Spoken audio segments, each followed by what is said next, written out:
புரிஞ்சுக்கிட்டேன். பெருமாள் அன்மியூட் பண்ணியிருக்கேன், பேசுங்க.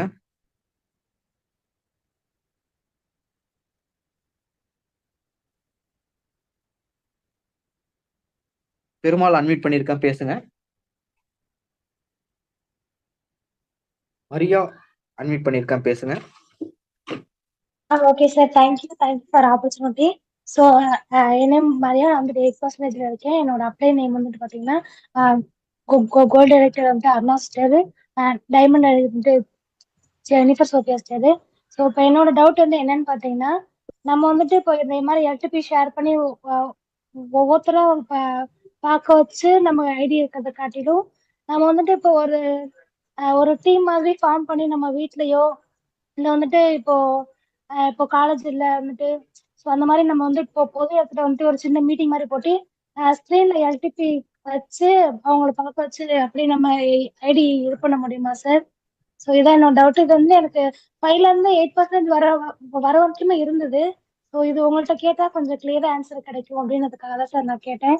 ஸோ இது தப்பா ரைட்டான்னு தெரியல சார். ஸோ நீங்க தான் சார் எனக்கு ஒரு சாட்டிஸ்ஃபைடான ஆன்சர் தரணும் சார். தேங்க்யூ. ஓகே ஓகே, கண்டிப்பா நான் சொல்றேன் பாருங்க. இது வந்து புதுசா ஜாயின் பண்றவங்கல நிறைய பேருக்கு இந்த மாதிரி வந்து ஒரு எண்ணம் வரும். இது வந்து தப்பு கிடையாது. இதுக்கான விளக்கம் நான் சொல்றேன். பண்ணக்கூடாதுன்னுலாம் கிடையவே கிடையாது, தாராளமா பண்ணலாம். ஆனா யாரு பண்ணணும்னு ஒண்ணு இருக்கு. அதாவது இப்பதான் நீங்க பிசினஸ்குள்ளேயே வரீங்க. இப்பதான் வந்து நீங்க பிசினஸ் வந்து கத்துக்கிட்டு இருக்கீங்க. நீங்களும் கத்துக்கிட்டு தான் இருக்கிறீங்க, நானும் இன்னமும் கத்துக்கிட்டு தான் இருக்கேன். ஆனா உங்க ஸ்டேஜுக்கும் என்னோட ஸ்டேஜுக்கும் டிஃபரன்ஸ் இருக்கு. உங்க ஸ்டேஜ்ல உங்க நாலேஜுக்கும் என்னோட நாலேஜுக்கும் டிஃபரன்ஸ் இருக்கு. உங்க நாலேஜுக்கும் என்னோட நாலேஜுக்கும் உங்க அப்ளைனோட நாலேஜுக்கும் டிஃபரன்ஸ் இருக்கு.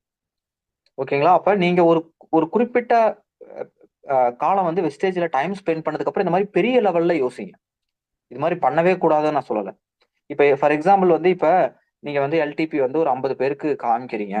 50 பேருமே ஓகேங்க நான் சேர்றேன்னு சொல்லி ஐடி போடுறாங்க. உங்களுக்கு வந்து அந்த 50 பேருமே ஐடி போட்டாங்க. அந்த 50 பேரையுமே நீங்க எப்படி ஃபாலோ பண்ணுவீங்க? உங்களுக்கு ட்ரைனிங் அட்டண்டன்ஸ் எப்படி எடுக்கணும்னு தெரியாது. அதோட சீரியஸ்னஸ் தெரியாது. அதை எப்படி அவங்கள ஃபாலோ பண்ணணும்னு தெரியாது. ட்ரைனிங்ல உட்கார வைக்க தெரியாது. அவங்க டவுட் டக்கு டக்குன்னு கேட்பாங்க. உங்களால அத்தனை பேரும் உடனே வந்து மாத்தி மாத்தி கால் அடிச்சுக்கிட்டே இருப்பாங்க. அத்தனை பேரையும் உங்களால அட் அ டைம்ல ஹேண்டில் பண்றதுக்கு உங்களுக்கு அனுபவம் பத்தாது. எல்லாம் வீணாயிரும். அந்த உழைப்பெல்லாம் வீணாயிரும். அந்த உழைப்பை வந்து நீங்க வந்து கொஞ்ச நாள் வெஸ்டேஜ்ல ஒரு 4-5 மந்த்ஸ் வந்து ரெகுலரா ட்ரைனிங் மீட்டிங்லாம் வந்து சும்மா 4-5 மந்த்ஸ்ங்கிறது, ப்ரோ நான் ஜாயின் பண்ணி 4-5 மந்த்ஸ் ஆச்சு, நான் ட்ரை பண்ணலாமா? நான் அது எப்பயுமே நான் அப்படி சொல்ல மாட்டேன். நீங்க என்னைக்கு வெஸ்டேஜ் ட்ரைனிங் மீட்டிங் ரெகுலரா பார்க்க ஆரம்பிச்சீங்களோ அன்னையில இருந்து தான் கணக்கு. ஓகேவா? நீங்க ஜாயின் பண்ணி வந்து 1 வருஷம் ஆயிருக்கலாம், 6 மாசம் ஆயிருக்கலாம். ஆனா நீங்க 2 நாள், ஒரு வாரமா, 1 மந்த்தா தான் நீங்க ட்ரைனிங் ரெகுலரா பார்ப்பீங்க. அப்ப நீங்க எப்ப ரெகுலரா ட்ரைனிங் பார்க்க ஆரம்பிச்சிருக்கீங்களோ அப்ப இருந்து தான் நான் எப்பயுமே சொல்லுவேன். அதுதான் கணக்கு. 1 இயர் 1 லேக் கிரவுண்ட் டைரக்டர்னு என்ன அர்த்தம்? அது எதுக்கு நிறைய பேர் சொல்றாங்க?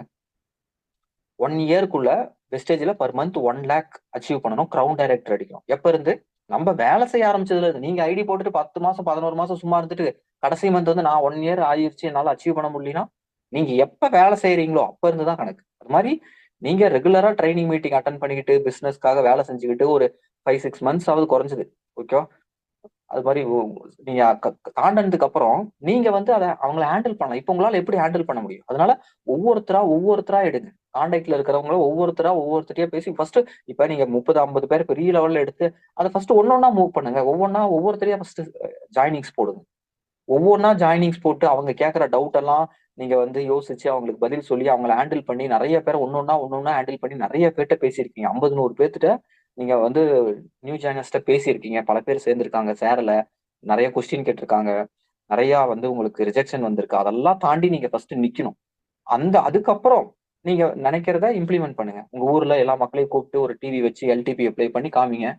ஓகேவா? உங்களால வந்து அதை ஹேண்டில் பண்ண முடியும். மீட்டிங் நடக்கும் போதே வந்து இப்ப 10 பேர் இருக்காங்க, 10 பேர் எல்டிபி பார்த்துட்டு இருக்காங்க. அதுல ஒருத்தர் மட்டும் வந்து கொஞ்சம் வந்து ஏடா கூடமான ஆளு. அவர் வந்து மீட்டிங் மத்தவங்கள சீரியஸா பார்த்துட்டு இருப்பாங்க. அவர் வந்து ஆவும் நடுவுல பிரச்சனையை கூட்டுவாரு, ஏழரை கூட்டுவாரு. மத்தவங்களும் டிஸ்டர்ப் ஆயிடுவாங்க. ஓகேவா? அப்ப இதெல்லாம் வந்து உங்களுக்கு ஹேண்டில் பண்ற அளவுக்கு ஃபர்ஸ்ட் உங்களுக்கு வந்து டேலண்ட் இருக்கணும். உங்களுக்கு வந்து அந்த டேலண்ட்னா அந்த அனுபவம் இருக்கணும். அதை வந்து ஹேண்டில் என்ன பிரச்சனை வரும், என்ன பிளஸ் மைனஸ் எல்லாமே உங்களுக்கு தெரிஞ்சதுக்கு அப்புறம் பண்ணுங்க. பண்ண வேணாம்னு நான் சொல்லலாம். சரி, ஓகே.